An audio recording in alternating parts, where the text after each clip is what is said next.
Shalom to each of you here on the Zoom call and those of you who will watch this class lecture on YouTube later. I hope you'll feel welcome, and when this section ends in about 25 minutes, that you'll be a participant in the rest of the questions and discussion time. This letter we're studying to Messianic Jews was written before the destruction of the temple in AD 70. Today we study chapter 11. And if you haven't yet read it, please, those of you on YouTube, pause the playback, read the chapter, and then press play again to rejoin us. Thanks. Welcome back.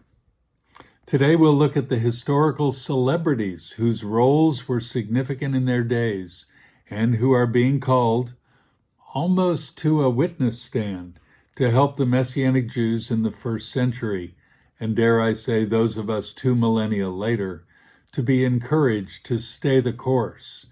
It's not a surprise that the list is like a hall of fame of biblical characters, and it's also not a surprise then that it's often titled the Hall of Faith. It's not a surprise that it's introduced by the theme of faith. In modern days, faith is often used as a synonym for religion, as in a common question we receive, well, what is your faith? And then there are others who use the term believe, much like the idea of wishing or hoping. When Peter Pan's little fairy, Tinker Bell, was dying, Peter turns to the audience and begs us to believe so that Tink can live again.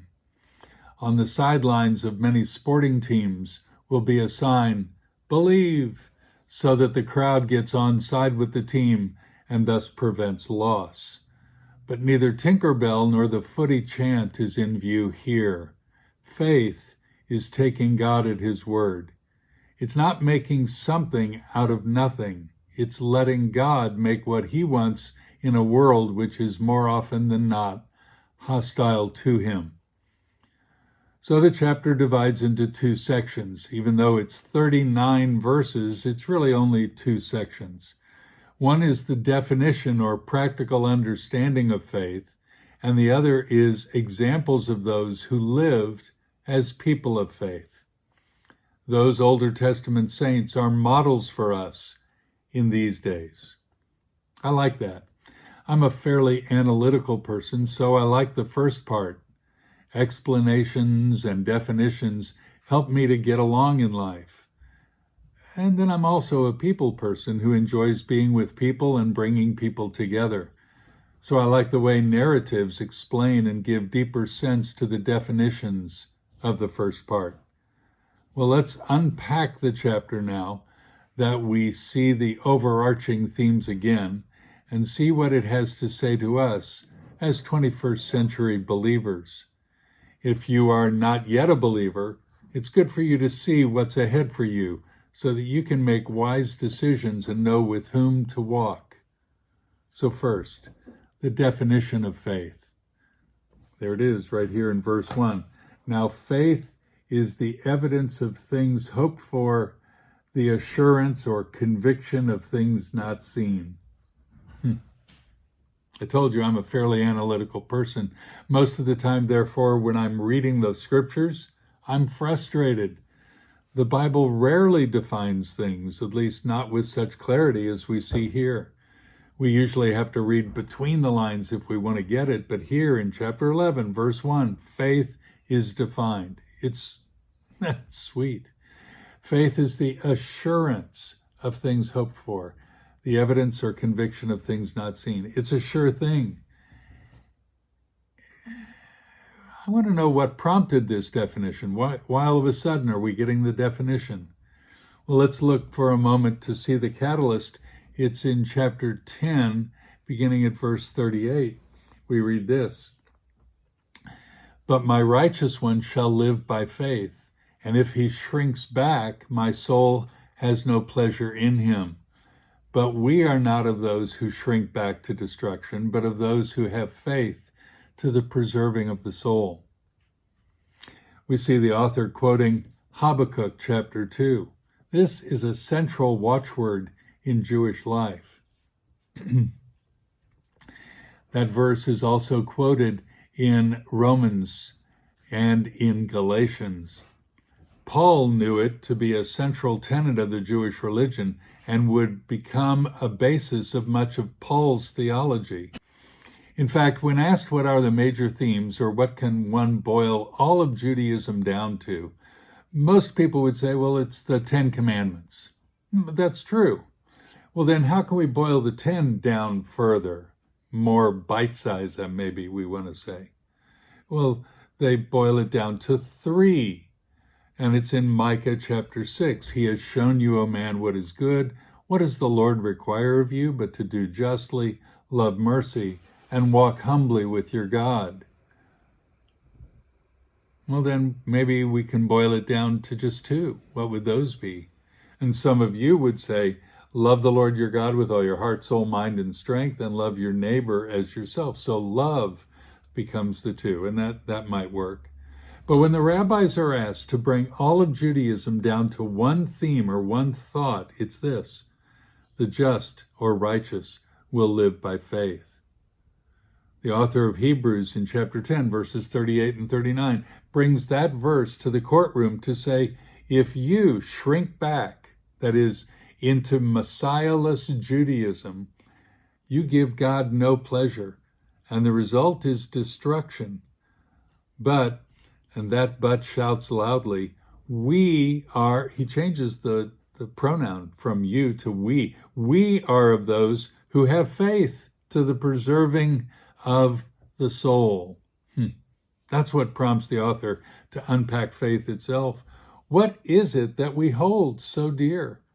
What others have experienced that gave them hope no matter what? And what can we learn from them to help us in the preserving of our soul? That's what chapter 11 is for. So back to verse 1. Faith is the assurance. Faith is the evidence. Really? Yeah. Some things just don't have a clear, empirical, scientific explanation. In fact, if scientists are honest, they will always admit that much of what we see is unknown and may never be known in their lifetime. Science, from the Latin word for knowledge, is ever limited. We know only so much. We strive to know more, ever even, ache to know more. And the more we know we don't know. That's why we keep studying. That's why we keep asking questions. And the honest answer we can usually give to those who seek answers from us when we don't know is, I don't know. That is, there are some things that are just beyond us. In terms of religion, we have to admit ignorance about many things, many concepts, many people, many theological conclusions. Our answer might sound like a cop-out to those who want to paint us into a corner, but reality is that in terms of philosophies and theologies, no one has a corner on the market of knowledge. My answer is often, I trust the Lord. I don't know. But I know the one who does know, and when he wants to unveil things to me or to us, then we'll know. That's not laziness or at all. It's active and participatory faith. Faith itself, look what it says in verse 3. By faith we understand that the worlds were created or prepared by the word of God. By faith we understand. By understanding we'll never believe, but by faith we'll understand. Science, in its limitations, tells me that the creation of the world is itself a bad term. Science tells me that the world always was, which doesn't explain anything. Science tells me there was a Big Bang which started the world, but doesn't explain, nor can it, from where the elements came that pounded together into that black hole, which exploded, and bang, out came the expanding universes in which we travel. Science, meaning knowledge, is limited. Then all honest scientists have to find an explanation or evidence or something that convinces them of what they do not know. That is their faith. It's actually guesswork and based on good information, hopefully. But for us, faith is itself the evidence and the conviction. And people have lived in faith, in this kind of faith, since the beginning. And the author is going to highlight 19 folks, particularly, who represent. And that's the rest of the chapter. Verse 4, Abel is contrasted with his brother Cain.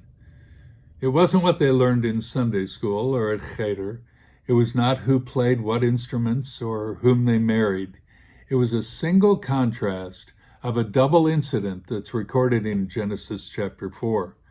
There we see two men, two offerings, and two reactions by the Almighty. And the summary here in Hebrews 11, verse 4, Abel obtained the testimony that he was righteous, God testifying about his gifts, and through faith, though he's dead, he still speaks. Abel brought an offering, as did Cain, but God accepted the offering of Abel, and that acceptance speaks. The death that followed, that is Cain killing his brother Abel, is the angry response of Cain in being apparently dissed by the Eternal One. The point in this list is this, and you'll see it over and over again, almost every time. There will be suffering and consequences to your faith. The first consequence is that God will accept you and have pleasure in you. That's a great consequence. The second, not so great, is that others won't accept you. Enoch, our second hero in this hall of faith, is found in verse 5, is found in Genesis chapter 5. Enoch walked with God 300 years after he became the father of Methuselah. He had other sons and daughters, and all the days of Enoch were 365 years. Enoch walked with God, and he was not, for God took him. Or as the author of Hebrews says, Enoch obtained the witness that before his being taken up, he was pleasing to God. These two consequences, God is pleased rather than not pleased, remember chapter 10:38, and others might or probably will despise or reject us. Enoch walked with God, and God was pleased with him. In fact, the author shouts in verse 6, and you should memorize this one if you can, without faith it's impossible to please him, for he who comes to God must believe that he is, and that he's a rewarder of those who diligently seek him. You want to please anyone? Then please God. How? By faith in what he has said and in who he is. That's faith, not a nebulous, I don't know what faith is. Faith in who he is and what he has said or promised. Verse 7 is Noah, who trusted God with the building of an ark, and he condemned the world by that same faith. He chose his friends, and by choosing your friends, you choose your enemies well. Verse 8 introduces us to Abraham, number 4 here of this 19, the father of faith. He demonstrated his faith when, one, he was called, and when he lived as an alien with Isaac and Jacob, looking for a city which has foundations, whose architect and builder is God. In other words, not Nimrod, not the people who build cities. So if you're an Abraham or you're a person of faith, you're going to look for something that's structurally heavenly and whose beginning and end is in God. Abraham being an alien is key. His having family is also key. We're called to wear the same troubles of misidentification or being a foreigner, dwelling not in lavish places but in tents, looking for something better than what the world can give us. Verse 11 brings in Sarah, number 5. What is highlighted is God, who is faithful and helps Sarah at 90 years of age to conceive and help fulfill the promises of the Lord to Abram and her decades later. Verse 13 to 16 helps like a rest in music, like Selah in the Hebrew in Psalms, to give us time to reflect before we get back to Genesis and Abraham.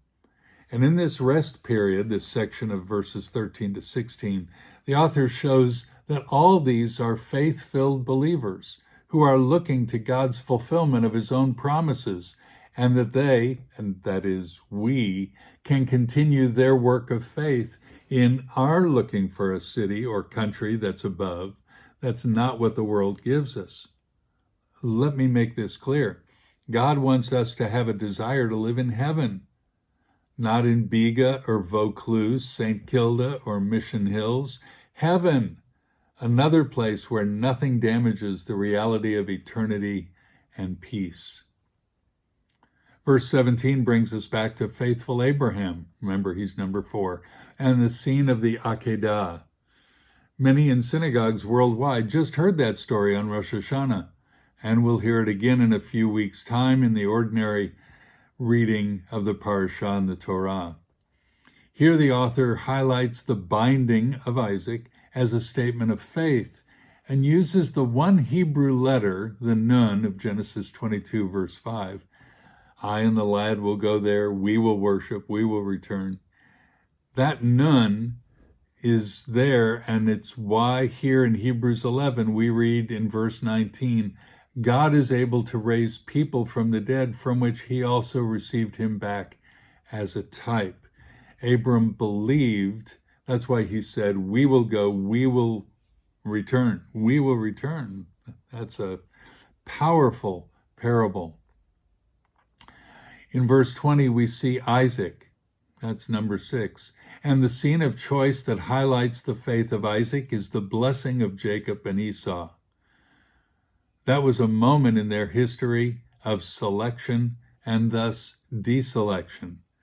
Faith in what was to take place and the cost for Esau of not being chosen.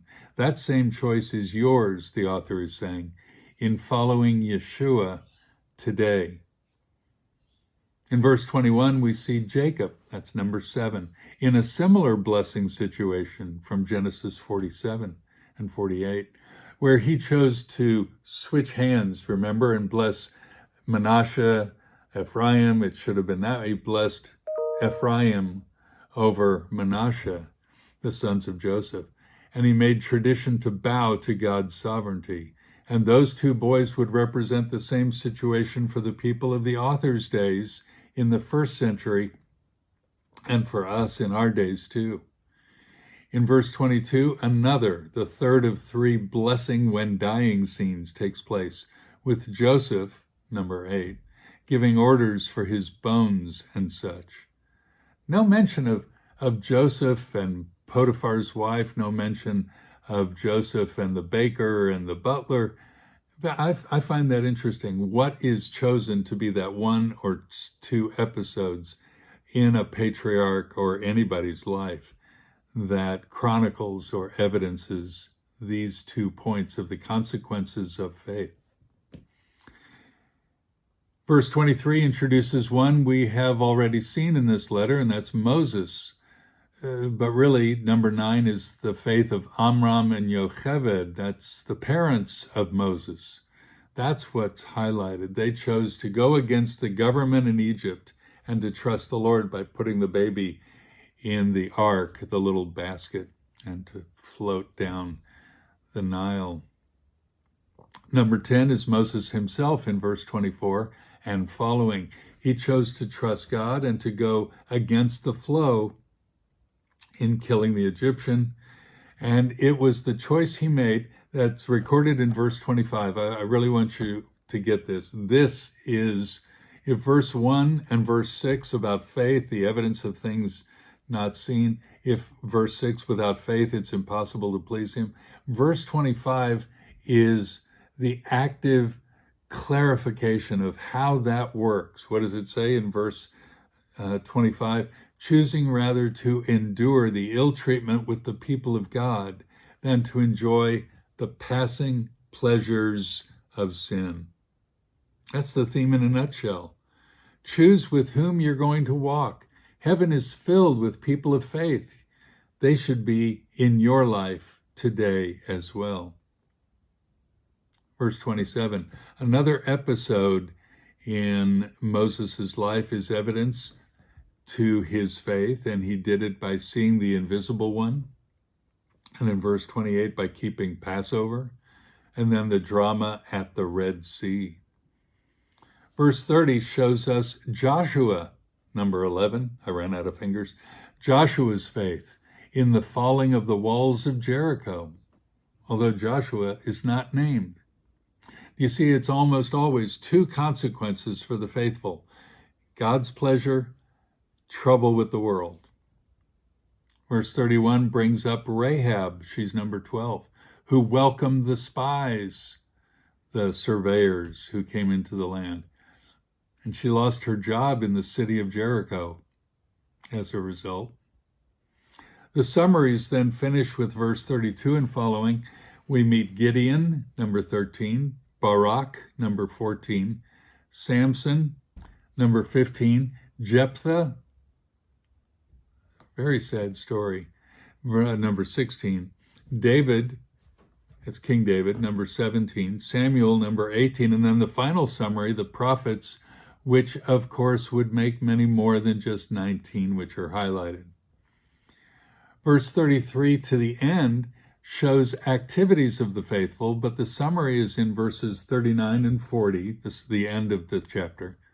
It says this, and all these, having gained approval through their faith, did not receive what was promised, because God had provided something better for us, so that apart from us, they would not be made perfect.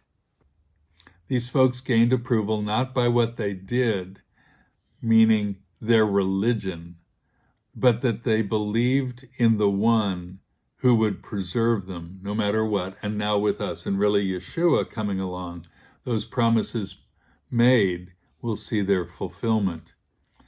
The author here uses these words in verse 36, mocking and scourging.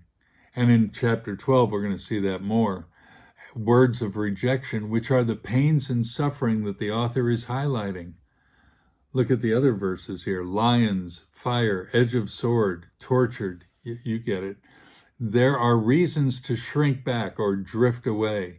There are troubles in this world. There is significant sorrows that might cause you to wonder if this is worth it all. Let me say to you as simply and directly as possible, nothing the world gives us in either pleasure or pain is worth walking away from the Lord of glory. Verses 37 and 38, hear these words: destitute, tempted, afflicted, ill-treated, wandering in deserts and mountains and caves and holes in the ground. Dear friends, the point today is to help you see that we are not the first and we won't be the last of Jewish followers of Jesus. We saw several of our biblical ancestors who survived and in a single defining moment evidenced their faith. Therefore, you're not alone. And it's because the Messiah has settled the situation with God once for all. This whole arrangement is better. Our job is to receive his love and his grace and to stay the course, to keep meeting together. Some of you are wrong to think you can make it on your own. None of us is an island. None of us is alone on an island. We need others to survive and to thrive. Maybe that's one of the great lessons of COVID-19. We thought we could make it on our own. It's not true. You cannot. And thank God for Zoom and other online methods of sharing life. Our own D groups highlight that weekly. If you've never received Yeshua as your Lord, as your Savior, I invite you to do so now, right where you are. Receive him who gave his life for you. Say a prayer of thanks. Say a prayer like, I need you, Lord Yeshua. He loves to give to you of his life. If you want, you can write me with a question right here on the The address, bob@jewsforjesus.org.au. I'll try to answer you. Until next week, when we'll meet again to share about chapter 12, all about discipline and what, as a result of all those cloud of witnesses, what are we supposed to do? We'll talk about that next week. Until then, and we finish almost Chag Sukkot Sameach and Shabbat Shalom.